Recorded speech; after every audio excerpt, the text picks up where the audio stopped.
We've never seen anything like this in recorded history. So be worried.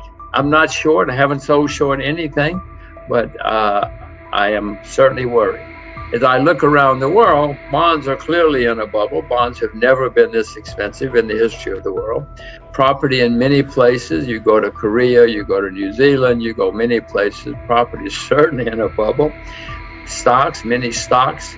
I mean, Amazon goes up every day. Tencent goes up every day. Samsung goes up every day. So some stocks are forming a bubble, but many stocks are still not up. So it's not a complete bubble yet. So there you have stocks, property, bonds, all in bubbles or forming bubbles. The only thing that's still cheap, commodities.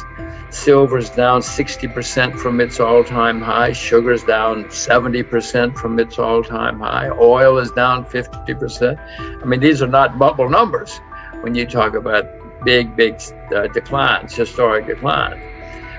But with all the money being printed, the asset class in the world that I prefer at the moment would be commodities, because they're cheap when everything else is booming.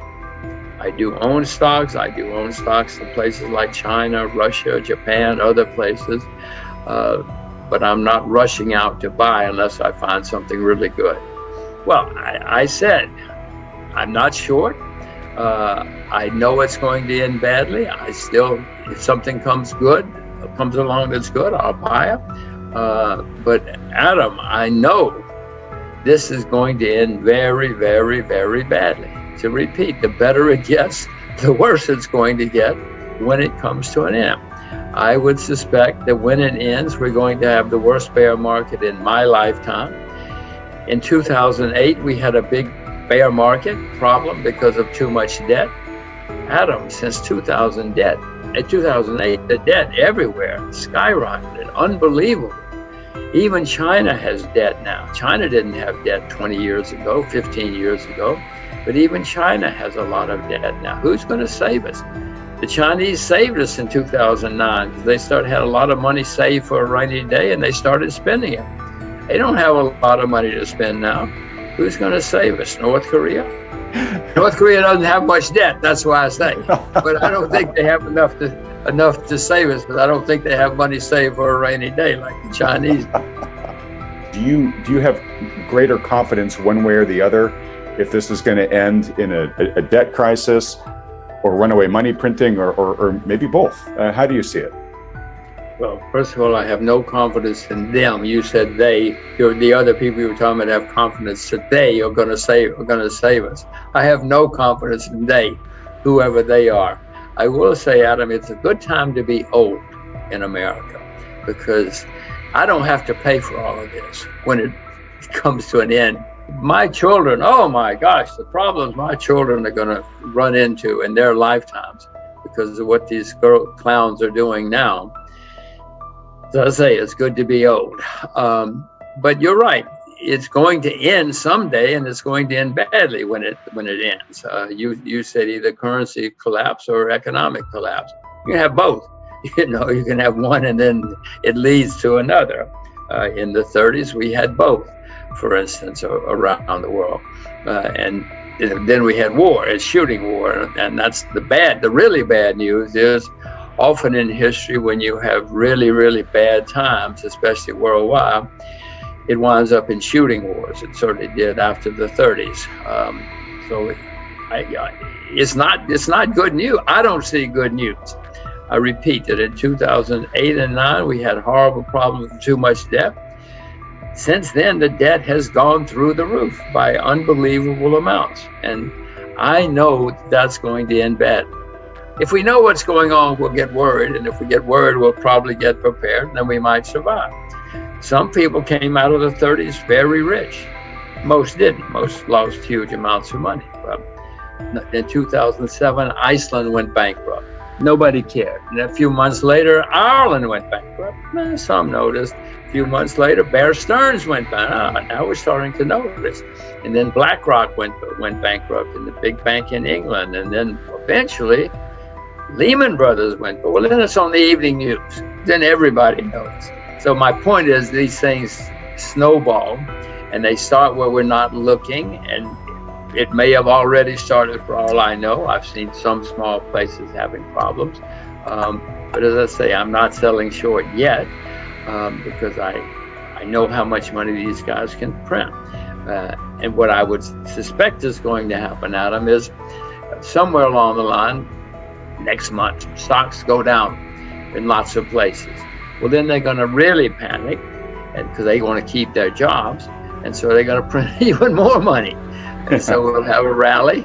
But I would suspect that would be the last rally because there's only so much. I mean, eventually the market says, wait a minute, guys, we've seen this movie before. We know how it ends. We don't care how much money you print. Do you worry at all about the societal implications about what's going on here? Absolutely. History's pretty clear that when you have bad times, there is usually social unrest. People aren't happy. And if we do, in fact, have the worst bear market of my lifetime, which I don't see how we can avoid, if and when that comes, there are going to be a lot of very, very unhappy and angry people. And one difference in now and the past is people really get angry now. They think that you can't do that to me. In the 30s, people were a little more disciplined, a little more understanding of what was going on in the world.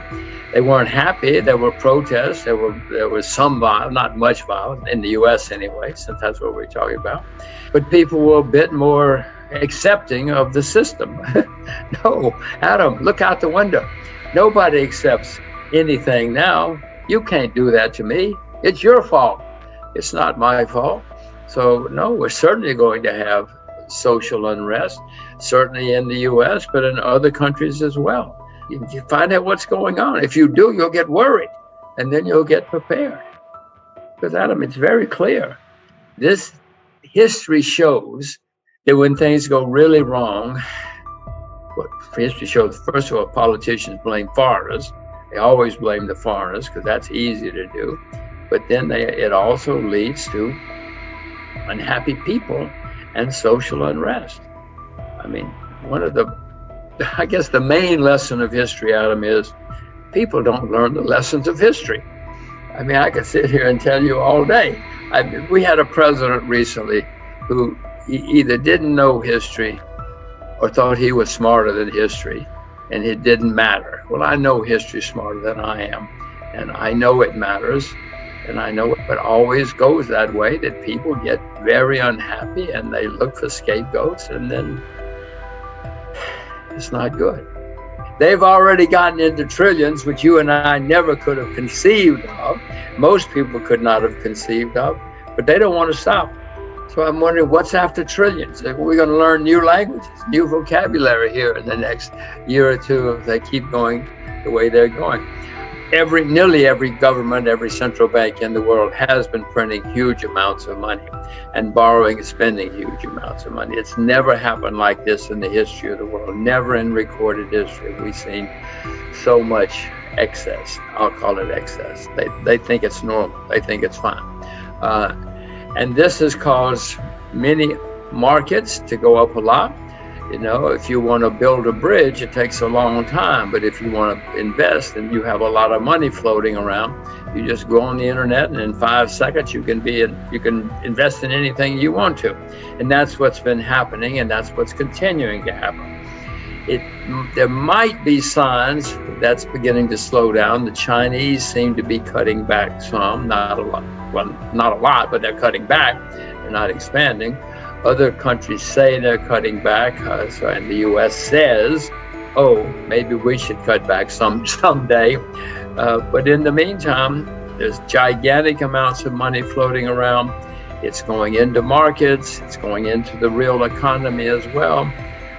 It's artificial. If you see some of the things that, the shipping business is just unbelievably hot right now because there's so much money floating around. The bad news is these things always end, and the better they get, the worse they get when they end. Jim Rogers expresses deep concern about the current state of the global economy, emphasizing that we are witnessing unprecedented levels of economic excess and instability. He notes that bonds, property, and stocks in many parts of the world are in bubble territory, with prices reaching unsustainable levels. Unlike previous economic cycles, where only certain asset classes were overvalued, Rogers points out that we are now seeing bubbles across multiple sectors simultaneously.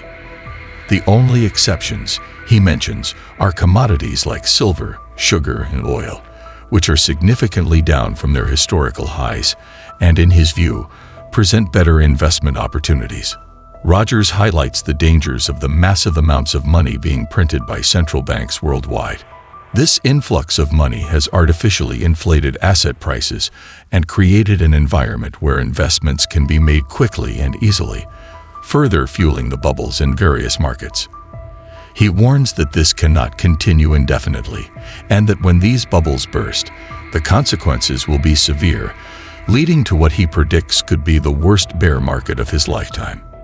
Reflecting on the 2008 financial crisis, Rogers notes that the root cause was excessive debt.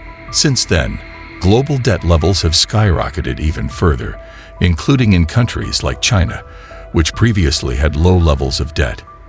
He questions who will be able to save the global economy when the next crisis hits, given that even countries that were once financially stable are now burdened with significant debt. Rogers is particularly concerned that there will be no savior this time, as there was in 2009 when China played a crucial role in stabilizing the global economy.